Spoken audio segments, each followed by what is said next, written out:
I want to thank everyone for being here today. I'm State Senator Andrea Stillman. I'm the State Senator of the 20th District, and I'm delighted to say that I'm joined by not just Representative Ritter, but a variety of legislators, a bipartisan group of legislators who are here to speak and to show their support in opposition to Senate Bill 1176. It's rare. Usually you get people who are going to come together and say, we're supporting something. In this case, we're not. We are here to register our dismay over a bill such as this, a proposal that has been put forward by a variety of legislators. I want to make it very clear, this is not the governor's proposal. This is a separate proposal. Senate Bill 1176, from its outset, has the damaging effect of putting our state in one corner and one single corporate entity in the opposite corner, ahead of what promises to be a showdown between the two. I don't think we should or should even want to treat tax-paying, responsible public residents and neighbors in that fashion. In his inaugural address about 100 days ago, Governor Malloy said, Connecticut is open for business. And this bill flies in the face of that declaration. It sends a troubling message that, in fact, Connecticut is pursuing an anti-business agenda, and worse. It sends the message that Connecticut says one thing, but does just the opposite. This very onerous tax scheme, if it passes, we jeopardize as many as 1,100 Connecticut jobs at a time when every single one of us in elected office says job creation and economic growth are the #1 priority for our state. This again creates the duplicitous scenario in which we as a state say one thing and do the opposite. If for some reason Dominion decides to continue operating the Millstone Power Station with this millstone tax around its neck, the cost of this exorbitant tax is likely to be passed along to ratepayers, placing an additional burden on Connecticut residents and businesses.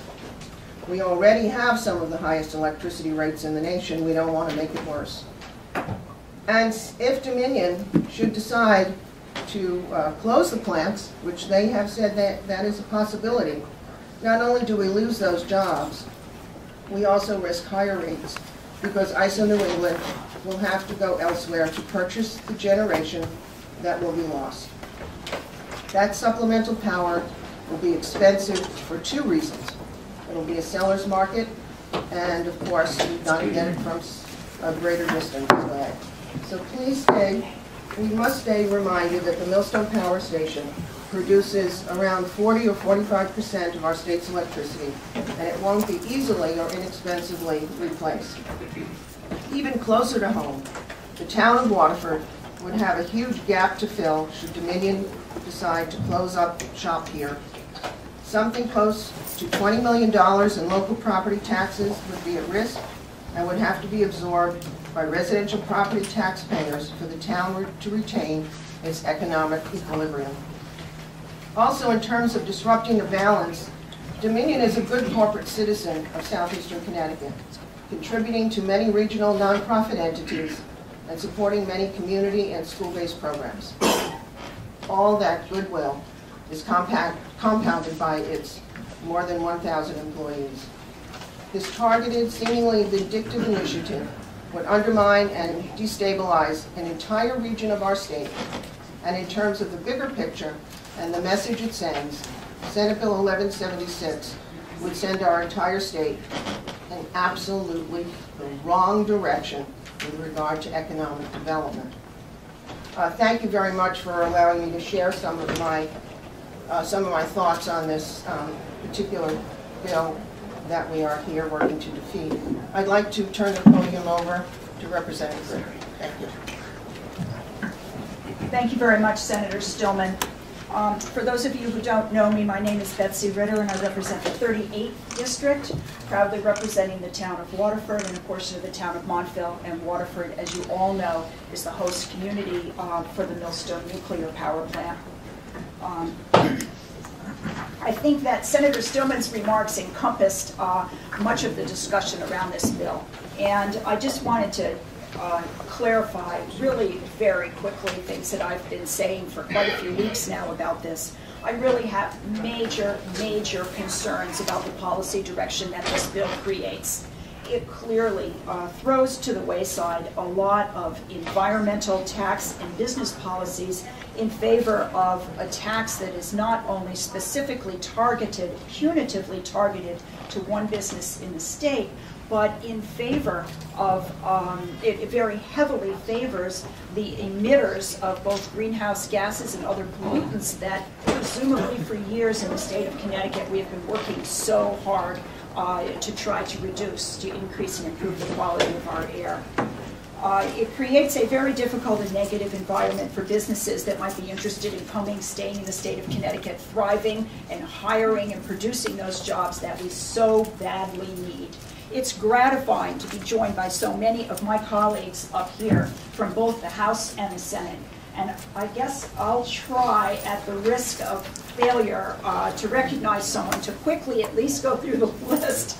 And anybody who I offend, I'm sure, will step up to explain to me that I did that. But the interesting thing to me is that, as Senator Stillman said, this is a very bipartisan concern we have, but it's also not strictly a regional concern. There are people here from all over the state of Connecticut that represent districts way outside of southeastern Connecticut. Clearly, southeastern Connecticut would bear the heaviest impact from this, but as I said, I'll go through the list very quickly. We have Senator Craig and representatives, and I'm going to go quick, Jutila, Coutu, Hewitt, Urban, Reynolds, Orange, Williams, Wright, Mikatel, Carter, Kokaruda, Rabimbus, Hoydick, Bakayaki, and Green. And please, I'm going to get nervous up here. I don't want to do that. Let me know later if I offended you. The point is that there are a lot of people up here that share my concerns. Senator Maynard is entering the room just in time to be recognized. Welcome, Senator Maynard. Thank you, Senator. Senator Stillman and Representative Ritter had asked me to speak on behalf of the Southeastern Connecticut delegation of the legislature, and I'm happy to do that. They've in effect already done that, however, so I'm going to be very brief given the number of speakers that we have, and I'm just going to emphasize a few points that I think are key to this. And as Senator Stillman said, I represent the town of East Lyme and the town of Salem, East Lyme being the neighboring town to the facility. The people who live in the Niantic section of East Lyme actually have a perfect view of the plant. That's how close we are to it, and how important it is to us, and to the many workers from the two towns I represent who work at the plant. This is simply patently unfair to put a burden of this size on one single enterprise in this state. The result would be, as you've heard, increased costs to ratepayers, either because it gets passed on to consumers or because the plant shuts down and we have 50% of our electric capacity in the state eliminated. Just think about the laws of supply and demand. We've heard about the loss to the surrounding communities, the talent pool that comes from the workers at Millstone. And the key here, I think, is the message to the business community. The message to the business community is, come to Connecticut, invest your capital here, take reasonable business risks, achieve success, create a lot of jobs, support other businesses in the state by purchasing their products and services, and then the state, for your reward, will be to take it away from you. And that's exactly what's happening here, and I look forward to hearing the remaining speakers who will have plenty of factual, detailed information to provide to you. Thank you. For a minute. Everything has been said, but you know, if you want to know why Connecticut is last in job development for the last 10 years and last in all of this country, it's because of bills like this that send the wrong message to the wrong people that Connecticut is not open to business, we're not friendly to business. This is a policy direction that we have got to stop. and set a new framework with dealing with the business community. This does not open up our economy and keep us prosperous, that we need to generate the revenues that will close the deficits. Thank you. Thank you. Senator. And thanks to all of you who have come out today. It is indeed rewarding and gratifying to see bipartisan teaming with local community, teaming with the broader community, coupled with labor, coupled with industry, in unison, uniting to be in opposition to the Senate bill proposed 1176. I'm David Christian, Chief Executive Officer of Dominion Generation. Dominion Generation is the owner and the operator of the Millstone Power Station in the town of Waterford. I'm here because Dominion is concerned about the significant negative economic consequences of Senate Bill 1176, and these consequences would be felt by the employees at Millstone Power Station, some 1,400 of them, and the contractors that work there, as well as the entire state of Connecticut. We purchased the power station in 2001.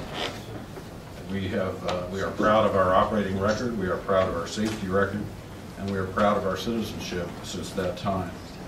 Millstone represents, as has been stated, about 30% of the installed capacity in the state of Connecticut, and the electricity we produce is virtually emissions-free. If we were to close Millstone, it would be the equivalent of adding about 1.4 million cars to the highways in terms of equivalent CO2 emissions. Despite our contributions to the state of Connecticut, including the $1.3 billion purchase price and the $600 million that we've invested in safety and efficiency improvements, Senate Bill 1176 has a huge disparate impact on us. The bill aims to generate about $340 million in revenue, of which about $330 million would be tagged directly to Millstone. This doesn't make any sense to us, and I think, as you see from those speaking before me and the gathering, the bipartisan support here together, and the unity of industry and the unity of labor, that feeling is widespread.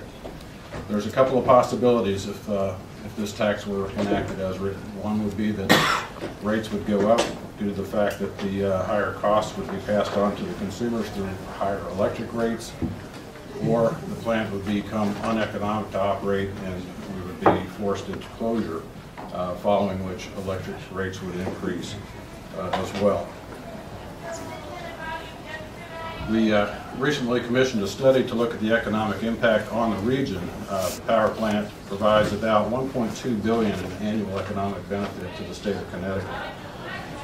Combined direct, indirect, and induced jobs equate to about 4,200 jobs in the region.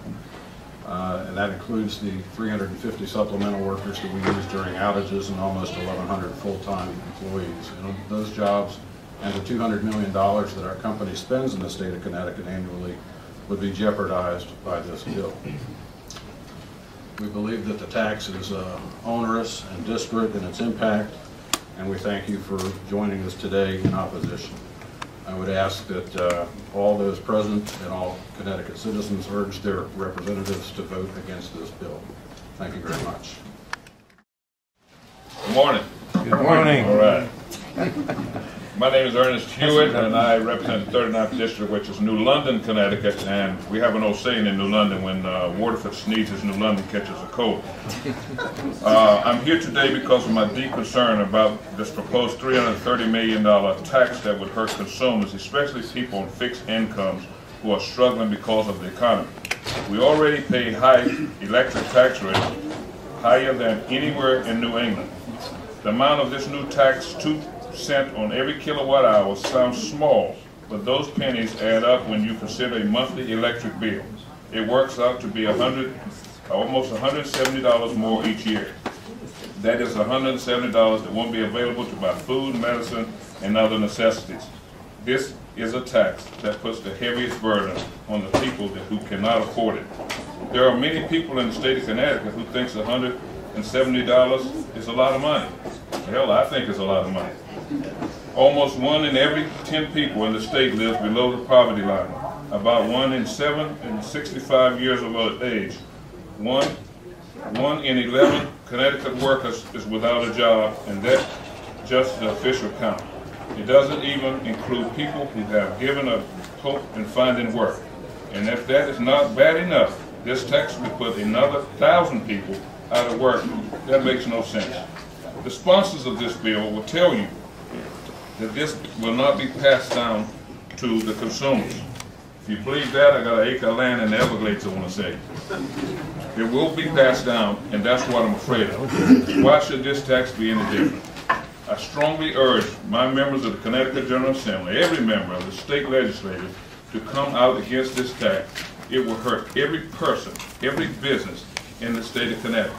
And the one number that upsets me the most is this bill is aimed at generating $340 million worth of revenue, and Millstone's portion of that is $330 million. I mean, I'm not a big business guy, I'm a pretty big labor guy, but that just makes no sense at all. Thank you. Canberra Industries, Bryan Dorsey.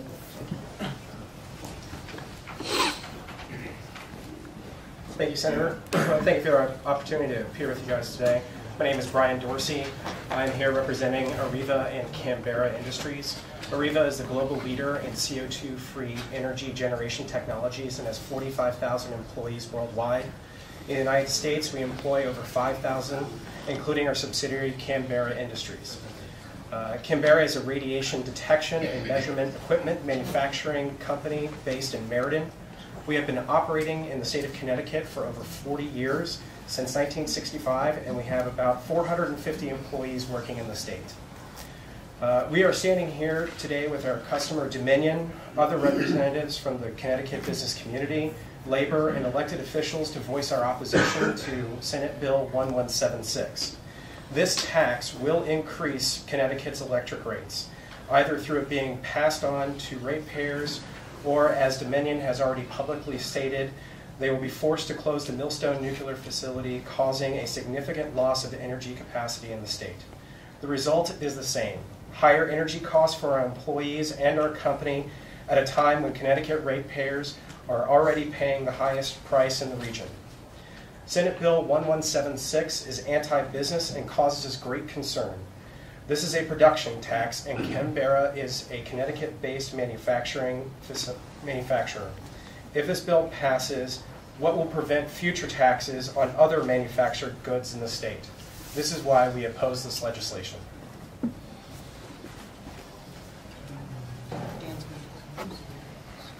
Good morning. I'm Dan Weekly with Dominion. Because Senator Stillman and Representative Ritter need to step out to the legislative session, I'm going to act as trying to MC for just a few moments for a few remaining entities that'd like to speak. The next person I'd like to introduce is Bruce Dworak. He's president of Hobson and Motzer, which is located in Durham, Connecticut. Good morning. I'm Bruce Dworak from Hobson and Motzer, and located in Durham, Connecticut. We're a manufacturer of precision metal stampings and assemblies. We have roughly 200 employees. I also serve on the boards of the CBIA and the Connecticut Tooling and Machining Association. Energy costs are a significant part of our operating expenses. Other manufacturers, such as large machining companies, metal suppliers, heat treaters, and plastic molders, also use a significant amount of electricity. Together, these industries form the backbone of the manufacturing economy in our state and collectively support nearly 200,000 jobs. I'm very concerned about the proposed production taxes on nuclear and also coal and oil power generation. Connecticut, as has been stated many times, already has some of the highest energy costs in the country, and adding more taxes on companies that supply us will only increase our costs and probably hurt reliability in the long term. The fact that these bills are seriously considered will curb any investment from energy companies that might consider generating here.